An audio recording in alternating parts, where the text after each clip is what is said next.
నమస్కారం. Welcome to నవలా హృదయం. ఈరోజు కథ వసంత శిశిరం. రచించిన వారు శ్రీమతి నవీన గారు. కథలోకి వెళ్ళబోయే ముందు ఛానల్ను సబ్స్క్రైబ్ చేయడం మర్చిపోవద్దు. కథలోకి వెళ్ళిపోదాం. గదిలో కింద పడి ఏడుస్తున్న శిశిరను లేపి తయారు చేస్తూ గిరిధర్ గురించి గొప్పగా చెప్తుంది వాసుకి. కంపెనీకి సంబంధించిన ఒక ఇంపార్టెంట్ ప్రాజెక్ట్ టెండర్ బాధ్యతను పూర్తిగా సుధాకర్ భుజాలపై పెడతాడు వసంత్. అది చాలా ప్రెస్టీజియస్ ప్రాజెక్ట్ కావడంతో సుధాకర్ వసంత్ తనపై పెట్టుకున్న నమ్మకాన్ని కోల్పోకూడదు అనుకుంటాడు. విడిదింటికి వచ్చిన మగ పెళ్లి వారికి ఘనంగా స్వాగతం పలికి అతిథి మర్యాదలు చేస్తారు ధనుంజయ్ పరివారం. ఎలా తప్పించుకోవాలా అని ఆలోచిస్తున్న శిశిర దగ్గరకు ఎవరికీ కనబడకుండా వస్తుంది కిన్నెర. శిశిర తప్పించుకోవడానికి తాను సాయం చేస్తా అని తన దగ్గర మంచి ప్లాన్ ఉందని చెప్తుంది. ఆత్రంగా ఏంటది అన్న శిశిరతో ఉదయం నానమ్మ పెళ్లికి ముందు గుడికి వెళ్ళాలి అని చెప్పింది కదా, పెదనాన్న వాళ్ళు నిన్ను రేపు ఉదయం 7 గంటలకు గుడికి పంపించాలి అని అనుకుంటున్నారు అని చెప్పింది. అదంతా విన్న శిశిర, కానీ నేనెలా తప్పించుకోగలను, నాతో అందరూ ఉంటారుగా అని ప్రశ్నించడంతో, లేదక్కా, ముహూర్తానికి ముందు పెళ్లి కొడుకుని విడిదింటి నుంచి తీసుకురావడానికి పెద్దమ్మ పెదనాన్న వెళ్ళాలట. అమ్మా నాన్న ఇక్కడుండి పెళ్లి పనులు చూసుకుంటారట. అందుకే నీకు తోడుగా రంగయ్య తాత, పక్కింటి సురేఖ, నేను వస్తున్నాం కాబట్టి ఈ అవకాశాన్ని మనం వాడుకోవాలి అని చెప్తుంది.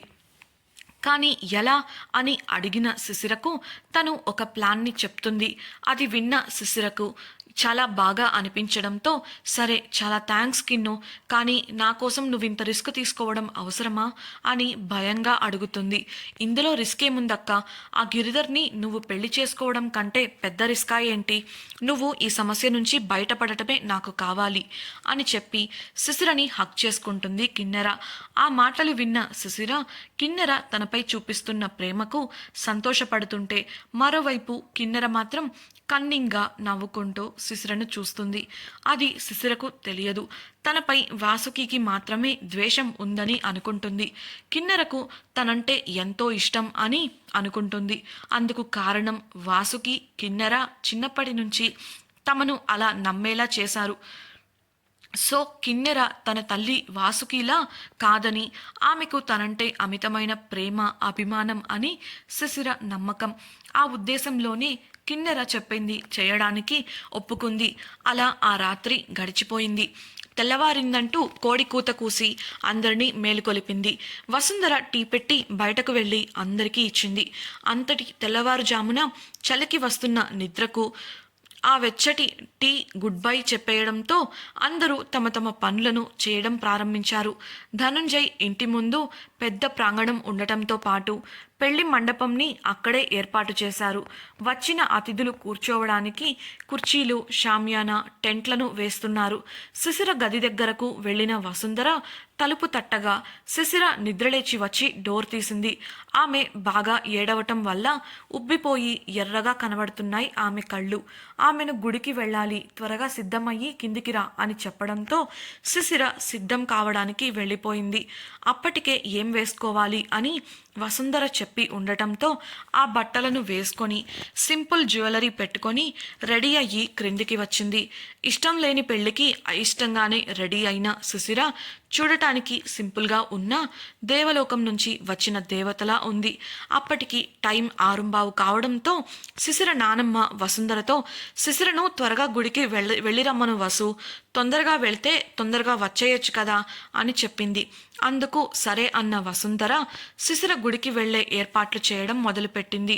దానితో శిశిరలో కంగారు మొదలైంది. నిన్న తను కిన్నెర మాట్లాడుకున్న దాని ప్రకారం 7 గంటలకు గుడి ప్రయాణం, 6:30కి కిన్నెర ప్లాన్ని ఎగ్జిక్యూట్ చేయడం కోసం ఇంటి నుండి బయటకు వెళ్ళి ఏర్పాటు చేయాలి. కానీ ఇప్పుడు వెంటనే గుడికి అనగానే బయటకు వెళ్ళిందా లేదా అని కిన్నెర కోసం చూస్తూ ఉంది. ఆమె కంగారు పడటం చూసిన కిన్నెర పైనుంచి ఆమెను చూసి నవ్వుకుంది. ఆ తర్వాత కిందికి వచ్చి ఎవరికీ తెలియకుండా శిశిరకు మాత్రం వెళుతున్నా అంటూ సైగ చేసి అక్కడి నుంచి మెల్లిగా వెళ్ళిపోయింది. అది చూసిన శిశిరకు కంగారు తగ్గింది. కొంతసేపటి తర్వాత వసుంధర ఒక బ్యాగ్ని శిశిర చేతికిస్తూ త్వరగా దర్శనం పూర్తి చేసుకుని వచ్చేయండి అని చెప్పి శిశిరకు తోడుగా వెళ్లడం కోసం కిన్నెర కోసం చూడగా ఆమె ఎక్కడా కనబడలేదు. పక్కింటి సురేఖని పిలవడానికి వెళ్తే పళ్ళు తోముకుంటూ బయటకు వచ్చిన సురేఖ, అదేంటక్క 7 గంటలకు అన్నావు కదా అంది. ఇక చేసేదేం లేక ఆలస్యం అవుతుందని రంగయ్యను తోడిచ్చి శిశిరను గుడికి పంపించింది వసుంధర. ఊరి గ్రామదేవత గుడి ఆ ఊరి చివరన ఉన్న కొండపై ఉంది. చుట్టూ పచ్చదనంతో అక్కడి వాతావరణం చాలా ఆహ్లాదకరంగా ఉంది. అప్పటికే కొంతమంది భక్తులు గుడిలో అమ్మవారి పూజల నిమిత్తం వచ్చి పూజ చేస్తుండగా ఇంకొంతమంది తమ మొక్కులు తీర్చుకుంటూ ఉన్నారు. అలా గుడిలో పూజలు నిర్వహిస్తున్న పూజారికి అక్కడ ఉన్న జనంలో ఒక వ్యక్తి కనిపించడంతో అతని దగ్గరకు వెళ్ళి, బాగున్నారా బాబు, ఇదేనా రావటం అని అడగడంతో అతను చిన్నగా నవ్వి అవునని సమాధానం ఇచ్చాడు. పూజారి అతని నుంచి పూలు పళ్ళు పూజ సామాను తీసుకొని అమ్మవారిని పూజించి ప్రసాదాన్ని అతని చేతికి అందించాడు. అతన్ని ఆశీర్వదించి నవ్వుతూ, ప్రెసిడెంట్ గారి ఇంట్లో పెళ్లి కోసం వచ్చారా అని అడగగా అవును అని సున్నితంగా చెప్పి పూజారి దగ్గర ఆశీర్వాదం తీసుకొని ఆ వ్యక్తి వెనుతిరిగాడు. పసుపు రంగు షార్ట్ కుర్తా, వైట్ ప్యాంటు ధరించిన అతను కొండ దిగడానికి మెట్లను అనుసరించాడు. అప్పుడే ఆ కొండ కింద ఒక కారు వచ్చి ఆగింది. డోర్ తీయగా ఒక అమ్మాయి కాలు బయట పెట్టింది. ఆమె కాళ్ల పారాణి, నుదుటున ఉన్న కళ్యాణ తిలకం ఆమె పెళ్లి కూతురు అని చెప్పడానికి ప్రత్యక్ష సాక్ష్యాలు. ఆమె శిశిర. రంగయ్య పూజ సామాను ఉన్న సంచిని శిశిర చేతికి అందిస్తూ, శిశిరమ్మ, నా కాళ్ల నొప్పుల వల్ల నేను పైకి రాలేను తల్లి, నువ్వే వెళ్ళి దర్శనం చేసుకొని త్వరగా వచ్చేయి తల్లి, నేను ఇక్కడే ఎదురు చూస్తుంటాను అని చెప్పాడు. తనకు కావాల్సింది కూడా అదే కావడంతో శిశిర సరే అని చెప్పి మెట్లు ఎక్కడం మొదలుపెట్టింది. సగం దూరం ఎక్కాక పైనుంచి వస్తున్న ఆ వ్యక్తి ఆమెను చూశాడు. కలువరేకుల లాంటి పెద్ద కళ్ళు, చంద్రవంక లాంటి పెదవి వంపులు, అందమైన గుండ్రటి ముఖం, పచ్చని మేనిఛాయతో 16 నాళ్ల తెలుగు బాపు బొమ్మలా కనపడి అతన్ని ఆకర్షించింది శిశిర. ఆమె కళ్ళల్లో తెలియని కంగారు. ఎవరికోసమో వెతుకుతున్న ఆమె చూపులు అతన్ని కట్టిపడేశాయి. అలా అతను చూస్తుండగానే ఆమె అతని ముందు నుంచి మెట్లెక్కుతూ వెళ్ళిపోయింది. అతను వెళ్ళిపోతున్న ఆమెనే చూస్తుండగా నాగుపాముల నడుము దాటి ఉన్న ఆమె జడ అటూ ఇటూ ఊగుతూ అందంగా కనబడింది. అంతలోనే ఎవరో అతన్ని దాటుకొని పోతూ, ఎంత చూసి ఏం లాభం, ఇంకాసేపట్లో పెళ్లి చేసుకోబోతోంది ఆ అమ్మాయి అని అనడంతో అతను వెనుతిరిగి కొండ దిగి అక్కడి నుంచి వెళ్ళిపోయాడు. కొండపైకి చేరుకున్న శిశిర మొదట గుడిలోకి వెళ్ళి పంతులుకి పూజ సామాన్లు ఇచ్చేసి ప్రదక్షిణ చేసి వస్తా అంటూ చెప్పి బయటకు వచ్చి కిన్నెర కోసం చూసింది.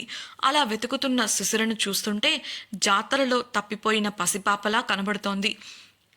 ఎంతకీ ఆమె కనిపించకపోవడంతో తానేమైనా పొరపడ్డానా అంటూ మళ్ళీ ఒకసారి కిన్నెర చెప్పిన ప్లాన్ని గుర్తు చేసుకుంది.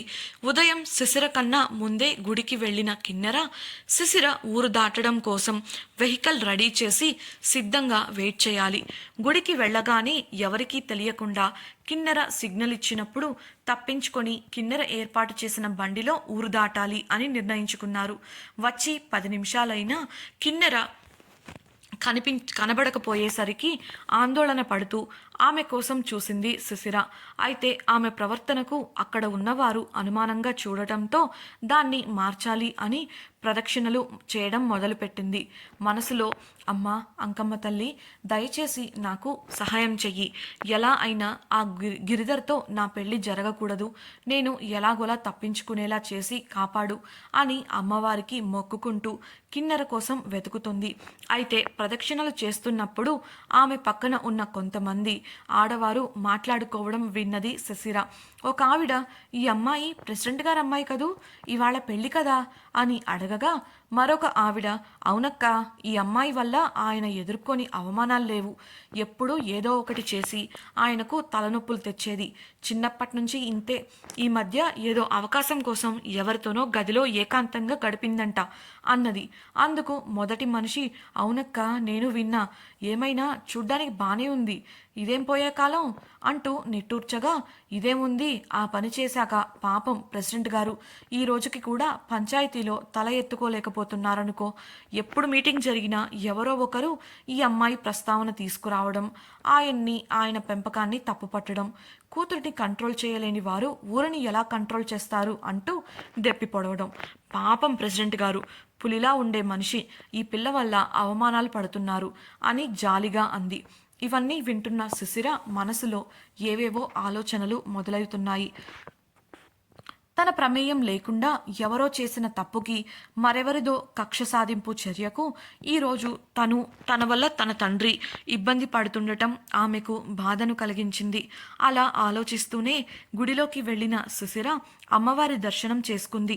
అప్పుడే లోపలి నుంచి వచ్చిన పూజారి ఆమెను పలకరిస్తూ, నీ పెళ్లి నిశ్చయం అయిన దగ్గర నుంచి ప్రెసిడెంట్ గారు రోజూ వచ్చి నీ పేరున అర్చన చేయిస్తున్నారు తల్లి. నిన్నటిదాకా ఆయనే వచ్చారు. ఇదిగో ఇవాళ నువ్వు రావడంతో బహుశా ఆయన పెళ్లి పనులలో పడి రాలేదనుకుంటా అన్నాడు. ఆ మాటలకు శిశిర ఆశ్చర్యపోయింది. ఎందుకంటే గిరిధర్ లాంటి ఒక వ్యక్తితో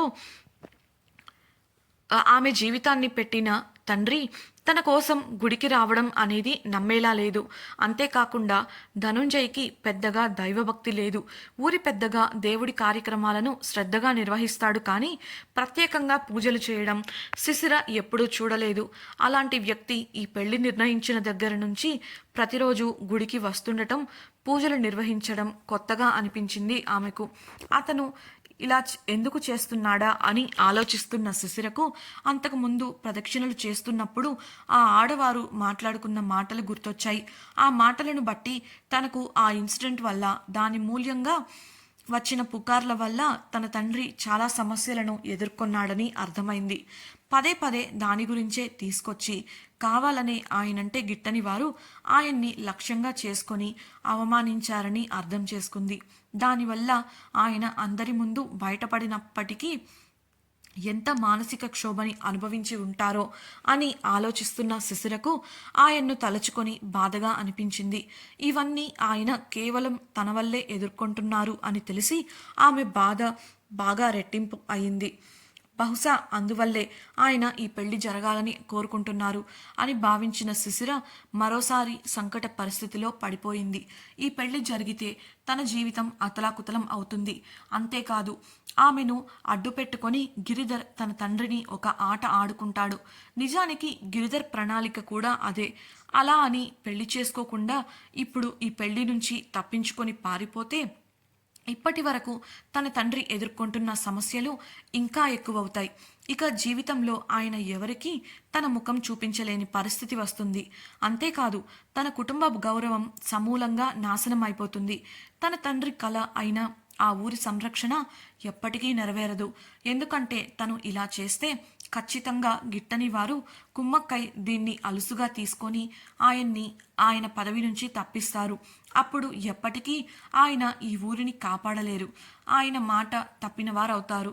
ఇలా సాగుతున్న శిశిర ఆలోచనలు ఆమెను ఎటూ తేల్చుకోలేక ఉక్కిరిబిక్కిరి చేస్తున్నాయి. కాసేపు కళ్ళు మూసుకొని తన ఆలోచనలను, భావోద్వేగాలను నియంత్రణలోకి తెచ్చుకున్న శిశిర దీర్ఘంగా శ్వాస తీసి వదిలి ఒక చివరి నిర్ణయానికి వచ్చింది. ఇక ఆ నిర్ణయాన్ని మార్చుకోకూడదు అని గట్టిగా అనుకొని గుడిలో నుంచి బయటకు వచ్చింది. ఆమె చుట్టూ చూసింది, కానీ ఎక్కడా కూడా ఆమెకు కిన్నెర జాడ కనిపించలేదు. ఇదేంటి, ఇక్కడికే కదా వస్తానంది, నాకన్నా ముందే బయలుదేరింది, ఒకవేళ ఇంకా బండి ఏర్పాటు కాక రాలేదా, అయినా నేను వచ్చి గంట పైనే అవుతుంది అని అనుకుంటూ ఉంది. అప్పటికే లేట్ అవడంతో కొండ కిందికి వెళ్ళి చూద్దాం అని కొండ దిగి వచ్చింది. అక్కడ కూడా ఆమెకు కిన్నెర కనపడలేదు. కాస్త దూరంలో కార్ పార్క్ చేసి రంగయ్య మాత్రమే కనపడ్డాడు. అతనికి కనబడకుండా నిలబడి కిన్నెర కోసం వెయిట్ చేసింది. ప్లాన్ ప్రకారం శిశిర ఊరి నుంచి బయట పడగలదా? కిన్నెర ఏమైంది? ఆడవారి మాటలు విన్నాక శిశిర తీసుకున్న డెసిషన్ ఏంటి? సుశిర ఆ డెసిషన్ మీదే నిలబడుతుందా లేక మళ్ళీ మార్చుకుంటుందా? ఈ పెళ్లి ఏ ఆటంకం లేకుండా సజావుగా జరుగుతుందా?